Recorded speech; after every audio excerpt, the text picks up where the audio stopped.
بسم اللہ الرحمن الرحیم۔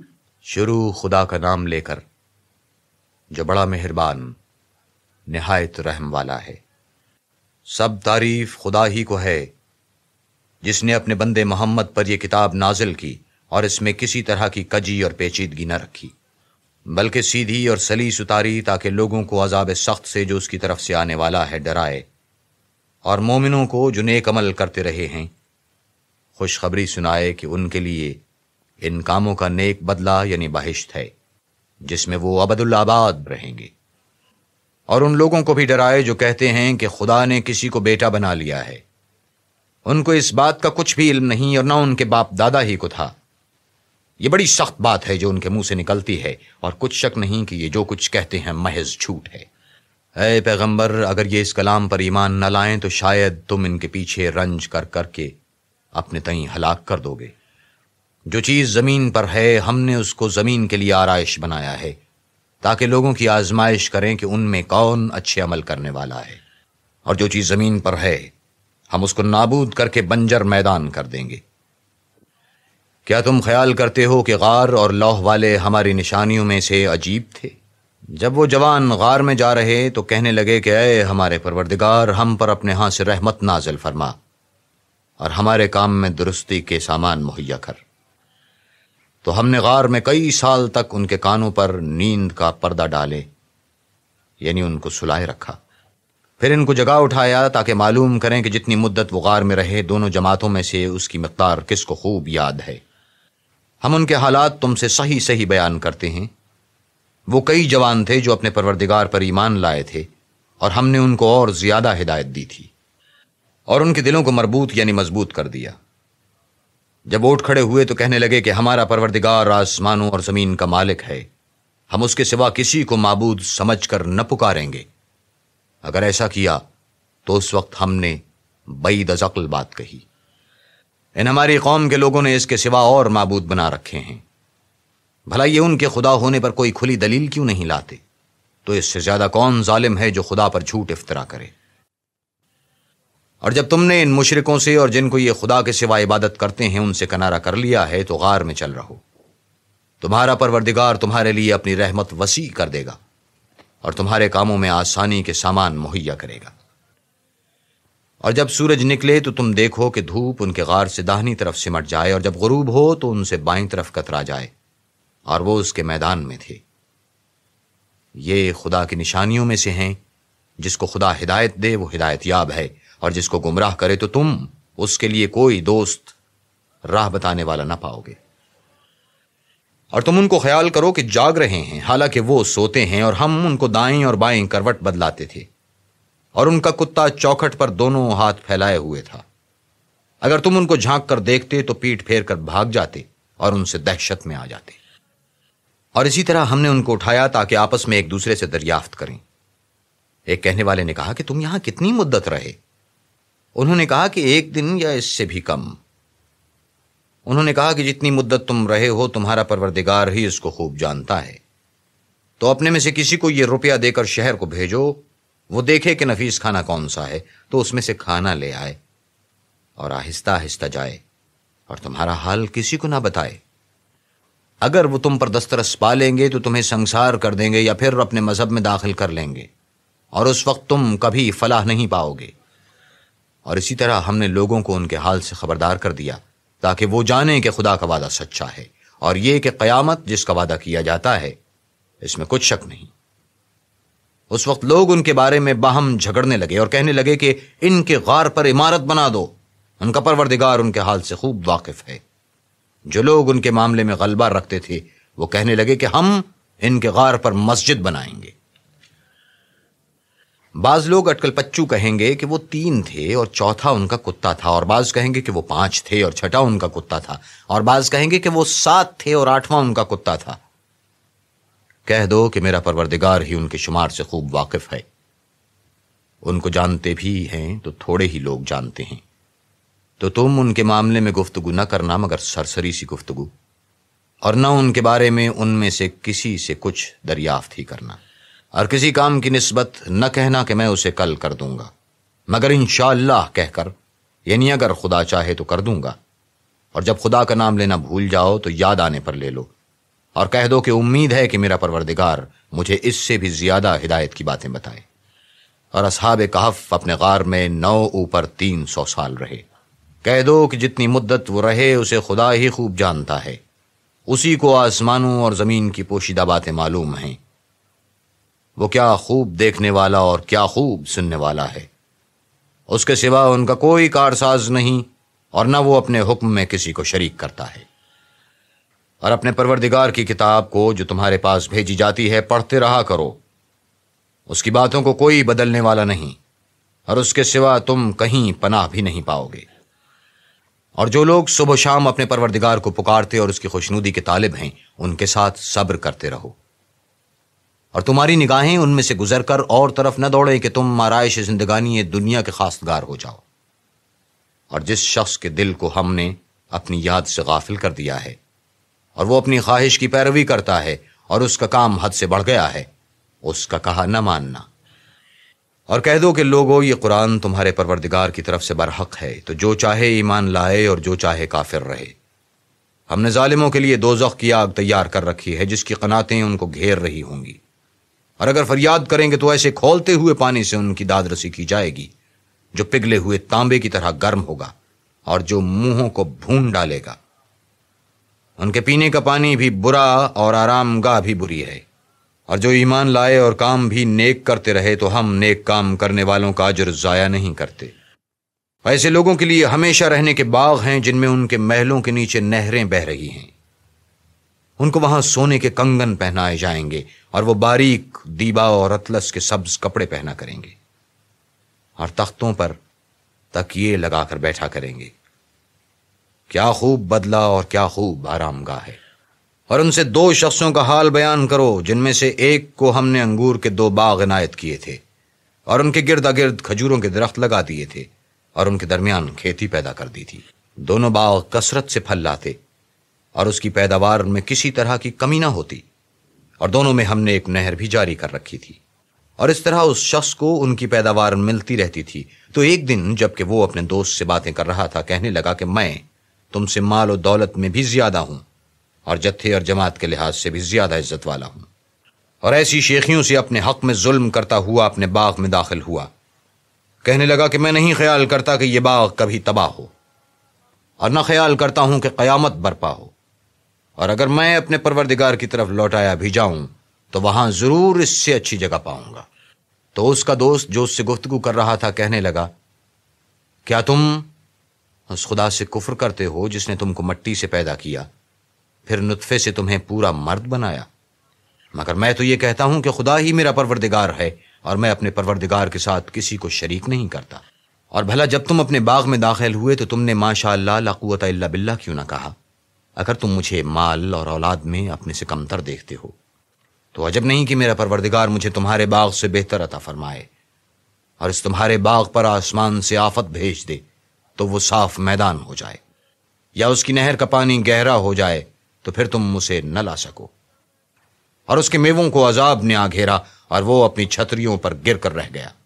تو جو مال اس نے اس پر خرچ کیا تھا اس پر حسرت سے ہاتھ ملنے لگا اور کہنے لگا، کاش میں اپنے پروردگار کے ساتھ کسی کو شریک نہ بناتا۔ اس وقت خدا کے سوا کوئی جماعت اس کی مددگار نہ ہوئی اور نہ وہ بدلہ لے سکا۔ یہاں سے ثابت ہوا کہ حکومت سب خدائے برحق کی ہے، اسی کا صلہ بہتر اور اسی کا بدلہ اچھا ہے۔ اور ان سے دنیا کی زندگی کی مثال بھی بیان کر دو۔ وہ ایسی ہے جیسے پانی جسے ہم نے آسمان سے برسایا تو اس کے ساتھ زمین کی رویدگی مل گئی، پھر وہ چورا چورا ہو گئی اور ہوائیں سے اڑاتی پھرتی ہیں۔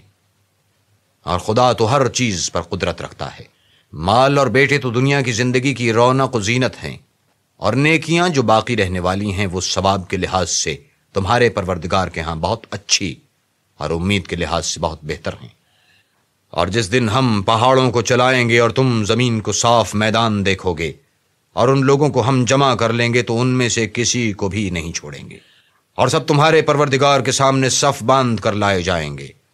تو ہم ان سے کہیں گے کہ جس طرح ہم نے تم کو پہلی بار پیدا کیا تھا اسی طرح آج تم ہمارے سامنے آئے، لیکن تم نے تو یہ خیال کر رکھا تھا کہ ہم نے تمہارے لیے قیامت کا کوئی وقت مقرر ہی نہیں کیا۔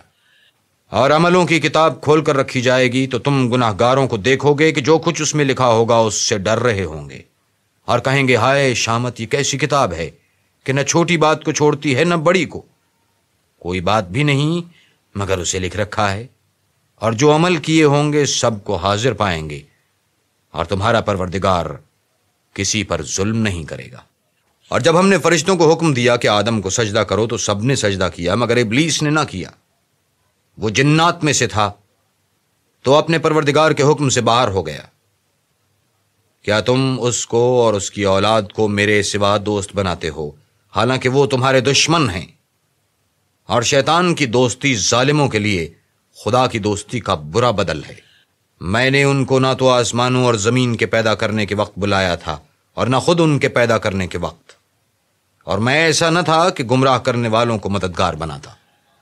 اور جس دن خدا فرمائے گا کہ اب میرے شریکوں کو جن کی نسبت تم گمان الوہیت رکھتے تھے بلاؤ، تو وہ ان کو بلائیں گے مگر وہ ان کو کچھ جواب نہ دیں گے، اور ہم ان کے بیچ میں ایک ہلاکت کی جگہ بنا دیں گے، اور گناہگار لوگ دوزخ کو دیکھیں گے تو یقین کر لیں گے کہ وہ اس میں پڑنے والے ہیں اور اس سے بچنے کا کوئی رستہ نہ پائیں گے۔ اور ہم نے اس قرآن میں لوگوں کے سمجھانے کے لیے طرح طرح کی مثالیں بیان فرمائی ہیں، لیکن انسان سب چیزوں سے بڑھ کر جھگڑالو ہے۔ اور لوگوں کے پاس جب ہدایت آ گئی تو ان کو کس چیز نے منع کیا کہ ایمان لائیں اور اپنے پروردگار سے بخشش مانگیں، بجز اس کے کہ اس بات کے منتظر ہوں کہ انہیں بھی پہلوں کا سا معاملہ پیش آئے یا ان پر عذاب سامنے موجود ہو۔ اور ہم جو پیغمبروں کو بھیجا کرتے ہیں تو صرف اس لیے کہ لوگوں کو خدا کی نعمتوں کی خوشخبریاں سنائیں اور عذاب سے ڈرائیں، اور جو کافر ہیں وہ باطل کی سند سے جھگڑا کرتے ہیں تاکہ اس سے حق کو پھسلا دیں، اور انہوں نے ہماری آیتوں کو اور جس چیز سے ان کو ڈرایا جاتا ہے ہنسی بنا لیا۔ اور اس سے ظالم کون جس کو اس کے پروردگار کے کلام سے سمجھایا گیا تو اس نے اس سے منہ پھیر لیا، اور جو اعمال وہ آگے کر چکا اس کو بھول گیا۔ ہم نے ان کے دلوں پر پردے ڈال دیے ہیں کہ اسے سمجھ نہ سکیں، اور کانوں میں شکل پیدا کر دیا ہے کہ سن نہ سکیں، اور اگر تم ان کو رستے کی طرف بلاؤ تو کبھی رستے پر نہ آئیں گے۔ اور تمہارا پروردگار بخشنے والا صاحب رحمت ہے، اگر وہ ان کے کرتوتوں پر ان کو پکڑنے لگے تو ان پر جھٹ عذاب بھیج دے، مگر ان کے لیے ایک وقت مقرر کر رکھا ہے کہ اس کے عذاب سے کوئی پناہ کی جگہ نہ پائیں گے۔ اور یہ بستیاں جو ویران پڑی ہیں، جب انہوں نے کفر سے ظلم کیا تو ہم نے ان کو تباہ کر دیا اور ان کی تباہی کے لیے ایک وقت مقرر کر دیا تھا۔ اور جب موسیٰ نے اپنے شاگرد سے کہا کہ جب تک میں دو دریاؤں کے ملنے کی جگہ نہ پہنچ جاؤں ہٹنے کا نہیں، خواہ برسوں چلتا رہوں۔ جب ان کے ملنے کے مقام پر پہنچے تو اپنی مچھلی بھول گئے، تو اس نے دریا میں سرنگ کی طرح اپنا رستہ بنا لیا۔ جب آگے چلے تو موسیٰ نے اپنے شاگرد سے کہا کہ ہمارے لیے کھانا لاؤ، اس سفر سے ہم کو بہت تکان ہو گئی ہے۔ اس نے کہا کہ بھلا آپ نے دیکھا کہ جب ہم نے پتھر کے پاس آرام کیا تھا تو میں مچھلی وہیں بھول گیا، اور مجھے آپ سے اس کا ذکر کرنا شیطان نے بھلا دیا، اور اس نے عجب طرح سے دریا میں اپنا رستہ لیا۔ موسیٰ نے کہا یہی تو وہ مقام ہے جسے ہم تلاش کرتے تھے۔ تو وہ اپنے پاؤں کے نشان دیکھتے دیکھتے لوٹ گئے۔ وہاں انہوں نے ہمارے بندوں میں سے ایک بندہ دیکھا جس کو ہم نے اپنے ہاں سے رحمت یعنی نبوت یا نعمت ولایت دی تھی اور اپنے پاس سے علم بخشا تھا۔ موسیٰ نے ان سے جن کا نام خضر تھا کہا کہ جو علم خدا کی طرف سے آپ کو سکھایا گیا ہے، اگر آپ اس میں سے مجھے کچھ بھلائی کی باتیں سکھائیں تو میں آپ کے ساتھ رہوں۔ خضر نے کہا کہ تم میرے ساتھ رہ کر صبر نہیں کر سکو گے، اور جس بات کی تمہیں خبر ہی نہیں اس پر صبر کر بھی کیوں کر سکتے ہو؟ موسیٰ نے کہا خدا نے چاہا تو آپ مجھے صابر پائیے گا اور میں آپ کے ارشاد کے خلاف نہیں کروں گا۔ خضر نے کہا کہ اگر تم میرے ساتھ رہنا چاہو تو شرط یہ ہے کہ مجھ سے کوئی بات نہ پوچھنا جب تک میں خود اس کا ذکر تم سے نہ کروں۔ تو دونوں چل پڑے، یہاں تک کہ جب کشتی میں سوار ہوئے تو خضر نے کشتی کو پھاڑ ڈالا۔ موسیٰ نے کہا کیا آپ نے اس کو اس لیے پھاڑا ہے کہ سواروں کو غرق کر دیں؟ یہ تو آپ نے بڑی عجیب بات کی۔ خضر نے کہا کیا میں نے نہیں کہا تھا کہ تم میرے ساتھ صبر نہ کر سکو گے؟ موسیٰ نے کہا کہ جو بھول مجھ سے ہوئی اس پر مواخذہ نہ کیجیے اور میرے معاملے میں مجھ پر مشکل نہ ڈالیے۔ پھر دونوں چلے، یہاں تک کہ رستے میں ایک لڑکا ملا تو خضر نے اسے مار ڈالا۔ موسیٰ نے کہا کیا آپ نے ایک بے گناہ شخص کو ناحق بغیر قصاص کے مار ڈالا؟ یہ تو آپ نے بری بات کی۔ خضر نے کہا کہ میں نے نہیں کہا تھا کہ تم سے میرے ساتھ صبر نہیں ہو سکے گا۔ انہوں نے کہا کہ اگر میں اس کے بعد پھر کوئی بات پوچھوں یعنی اعتراض کروں تو مجھے اپنے ساتھ نہ رکھیے گا کہ آپ میری طرف سے عذر کے قبول کرنے میں غایت کو پہنچ گئے۔ پھر دونوں چلے، یہاں تک کہ گاؤں والوں کے پاس پہنچے اور ان سے کھانا طلب کیا۔ انہوں نے ان کی ضیافت کرنے سے انکار کیا۔ پھر انہوں نے وہاں ایک دیوار دیکھی جو جھک کر گرا چاہتی تھی، تو خضر نے اس کو سیدھا کر دیا۔ موسیٰ نے کہا کہ اگر آپ چاہتے تو ان سے اس کا معاوضہ لیتے تاکہ کھانے کا کام چلتا۔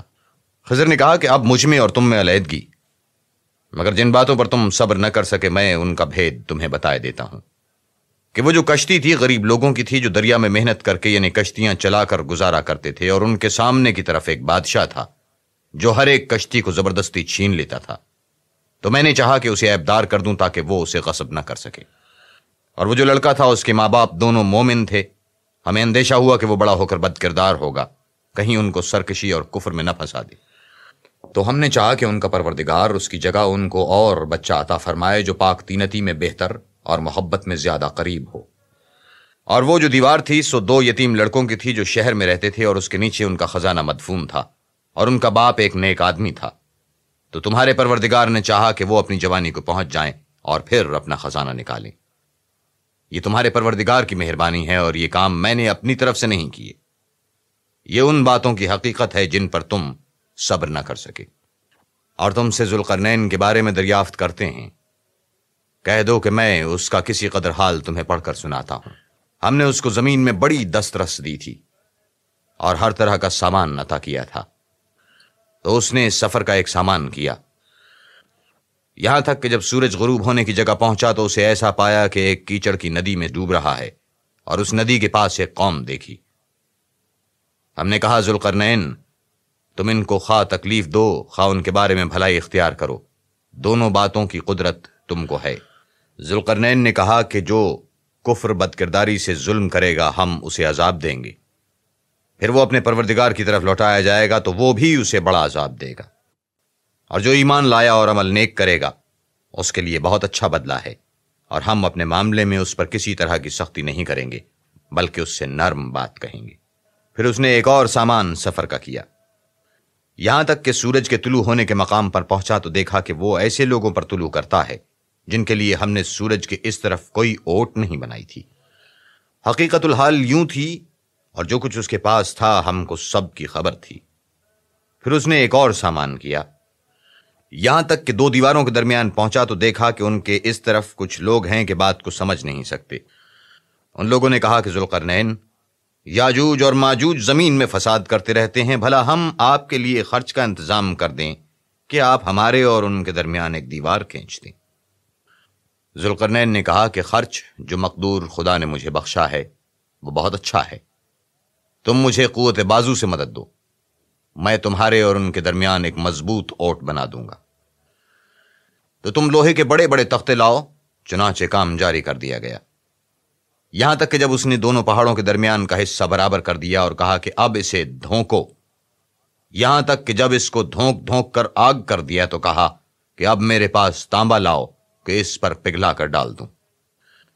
پھر ان میں یہ قدرت ہی نہ رہی کہ اس پر چڑھ سکیں، اور نہ یہ طاقت رہی کہ اس میں نقب لگا سکیں۔ بولا کہ یہ میرے پروردگار کی مہربانی ہے، جب میرے پروردگار کا وعدہ آ پہنچے گا تو اس کو ڈھا کر ہموار کر دے گا، اور میرے پروردگار کا وعدہ سچا ہے۔ اس روز ہم ان کو چھوڑ دیں گے کہ روئے زمین پر پھیل کر ایک دوسرے میں گھس جائیں گے، اور سور پھونکا جائے گا تو ہم سب کو جمع کر لیں گے، اور اس روز جہنم کو کافروں کے سامنے لائیں گے، جن کی آنکھیں میری یاد سے پردے میں تھیں اور وہ سننے کی طاقت نہیں رکھتے تھے۔ کیا کافر یہ خیال کرتے ہیں کہ وہ ہمارے بندوں کو ہمارے سوا اپنا کارساز بنائیں گے تو ہم خفا نہیں ہوں گے؟ ہم نے ایسے کافروں کے لیے جہنم کی مہمانی تیار کر رکھی ہے۔ کہہ دو کہ ہم تمہیں بتائیں جو عملوں کے لحاظ سے بڑے نقصان میں ہیں، وہ لوگ جن کی صحیح دنیا کی زندگی میں برباد ہو گئی اور وہ یہ سمجھے ہوئے ہیں کہ اچھے کام کر رہے ہیں۔ یہ وہ لوگ ہیں جنہوں نے اپنے پروردگار کی آیتوں اور اس کے سامنے جانے سے انکار کیا تو ان کے اعمال ضائع ہو گئے، اور ہم قیامت کے دن ان کے لیے کچھ بھی وزن قائم نہیں کریں گے۔ یہ ان کی سزا ہے یعنی جہنم، اس لیے کہ انہوں نے کفر کیا اور ہماری آیتوں اور ہمارے پیغمبروں کی ہنسی اڑائی۔ جو لوگ ایمان لائے اور عمل نیک کیے ان کے لیے بہشت کے باغ مہمانی ہوں گے، ہمیشہ ان میں رہیں گے اور وہاں سے مکان بدلنا نہ چاہیں گے۔ کہہ دو کہ اگر سمندر میرے پروردگار کی باتوں کو لکھنے کے لیے سیاہی ہو تو قبل اس کے کہ میرے پروردگار کی باتیں تمام ہوں سمندر ختم ہو جائے، اگرچہ ہم ویسا ہی اور اس کی مدد کو لائیں۔ کہہ دو کہ میں تمہاری طرح کا ایک بشر ہوں، البتہ میری طرف وہی آتی ہے کہ تمہارا معبود وہی ایک معبود ہے۔ تو جو شخص اپنے پروردگار سے ملنے کی امید رکھے چاہیے کہ نیک عمل کرے اور اپنے پروردگار کی عبادت میں کسی کو شریک نہ بنائے۔